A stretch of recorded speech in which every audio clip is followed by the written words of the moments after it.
দেশনেত্রী বেগম খালেদা জিয়া বলেছে আমার জন্মদিনে কখনো কেক কাটা হবে না, উল্লাস হবে না। ও ফাঁকাওয়াজ আসলে আমরাও তাদেরকে ভালো মতো দিয়ে এখান থেকে ভাগাবো। আমাদের পরিস্থিতি এতটুকুই যে ওরা যেভাবে নাশকতা করার চেষ্টা করতেছে বিভিন্নভাবে, ওইটাকে আমরা প্রতিরোধ করার জন্যই আমরা এখানে আসছি। সবাই মিলে এটা প্রতিরোধ করার জন্যই আমরা আসছি, এটা প্রতিরোধ করবো, এতটুকুই। নাশকতা আমরা করতে দেবো না, কোনোভাবেই দেবো না। ঠিক। ফেসিবাদকে কখনো এই দেশে আমরা নাশকতা করতে আর দিব না, এটাই ফাইনাল, পরিষ্কার। শোক দিবস তারা পালন করবে কি করবে তাদের এখন তো ব্যক্তিগত ব্যাপার, কিন্তু শোক দিবসের নামে ধ্বংসাত্মক এবং অরাজনৈতিক কোনো সংগঠনকে নাশকতা করতে দেওয়া যাবে না, কথা পরিষ্কার। আমরা তো জন্মদিন পালন করি না। দেশনেত্রী বেগম খালেদা জিয়া বলেছে আমার জন্মদিনে কখনো কেক কাটা হবে না, উল্লাস হবে না, দোয়া মাহফিল হবে। আমি আরো কয়েকবার বলেছি। নিষিদ্ধ সংগঠন ছাত্রলীগের কিছু নেতাকর্মী এখানে অরাজকতা বা একটা বিশৃঙ্খলতা সৃষ্টি করতে পারে। তো যেহেতু আমরা এখানে যারা আছেন সকলে এলাকার, আমরা এসেছি এখানে যে এরকম কিছু না হয়। প্রশাসন থেকে আমাদের বলা হয়েছে আমরা আছি আর কি, নাথিং, মানে ওই রকম কোনো। RICL TMX, যুগের পর যুগ স্থাপনা থাকে মজবুত। শিক্ষা নেওয়ার তো বিগত 16 বছর শিক্ষা নেওয়ার অনেক কিছুই আছে। একটা দল কিভাবে স্বৈরাচারী থেকে ফ্যাসিবাদীতে রূপ নিয়েছে আমরা দেশবাসী দেখেছি।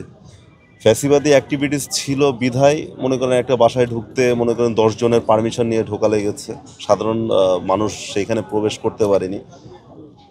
প্রত্যেকটা সেক্টরে দুর্নীতি করেছিল তারা, দেশের মানুষের গণতন্ত্র হরণ করেছিল, ভোটাধিকার হরণ করেছিল, যার ফলে কিন্তু 5ই আগস্টের মতো একটা গণ অভ্যর্থনের সৃষ্টি হয়েছে, যেখানে সমগ্র দেশের মানুষ, ছাত্র জনতা সকলে একত্রিতভাবে সে গণ অভ্যর্থনে অংশগ্রহণ করেছে। ফ্যাসিবাদী স্বৈরাচারী সরকারের পতন ঘটেছে।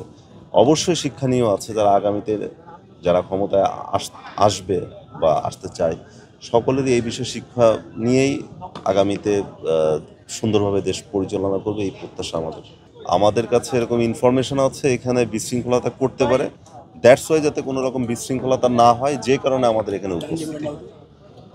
আর এখানে কিন্তু আমাদের প্রশাসনের ভাইরা আছেন, তাদের এখানে তারা আসবে কি আসবে না এটা তারা বুঝবেন। তাদের নির্দেশনা অবশ্যই উপর মহল থেকে, মানে প্রশাসনের উপর থেকে দেওয়া আছে, তারা সেইভাবে তাদের সিদ্ধান্ত ওয়াইজ কাজ করবে। খুনি হাসিনার দোসররা এ জায়গায় আসার সম্ভাবনা আছে, আর যাতে না আসতে পারছে, কোনো জনগণের ক্ষতি না হয় তার জন্য প্রতিরোধ করার জন্য এখানে আমরা এসেছি। আমরা যদি দেখি ওরা আসারও চেষ্টা করে, আমরা সারা রাতও থাকবো ইনশাল্লাহ। না, কর্মসূচি ওরা যদি কোনো ধরনের ওই আসার সম্ভাবনা থাকে, ওই কর্মসূচি এটাই চলবে, এভাবেই চলবে। ওরা আসলে আমরা প্রতিরোধ করবো ইনশাল্লাহ। ও ফাঁকাওয়াজ কাকের আসলে ঠোঁটে বল থাকে, বুঝছেন? ও ওখানে বই ওইসব করবে, আওয়াজ দিচ্ছে, দেখেন না, ওই সাদিকরে লাগাই দিচ্ছে, প্রশিক্ষণ দেয়, কত কিছু করতেছে, চেষ্টা করবে। এটা তো ওরা করবেই, চেষ্টা খুনি হাসিনার লোকেরা তো করবেই এটি, আর আমরাও এটা প্রতিরোধ করবো ইনশাল্লাহ। জনগণের স্বার্থে আমরা এটা করবো ইনশাল্লাহ।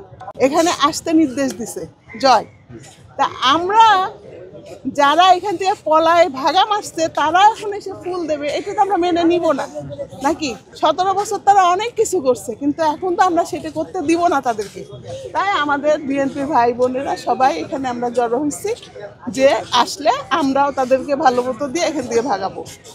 এই জন্য আমরা এখানে সবাই আসছি। না, ম্যাডামের জন্মদিন আমরা এখানে করবো না, কারণ ম্যাডামের জন্মদিন আমরা এই সময় ওই যে হই হুল্লা করবো না, আমরা এটাকে মিলাদ মাহফিল, হ্যাঁ, কোনো সুযোগ না নাই সুযোগ করতে, বা কোনো ফুল নিয়ে বা কোনো একটা মিছিল বা কোনো একটা সংগঠনের নাম দিয়ে কোনো একটা ফুটেজ না নিতে পারে, সেজন্য আমরা এখানে অবস্থান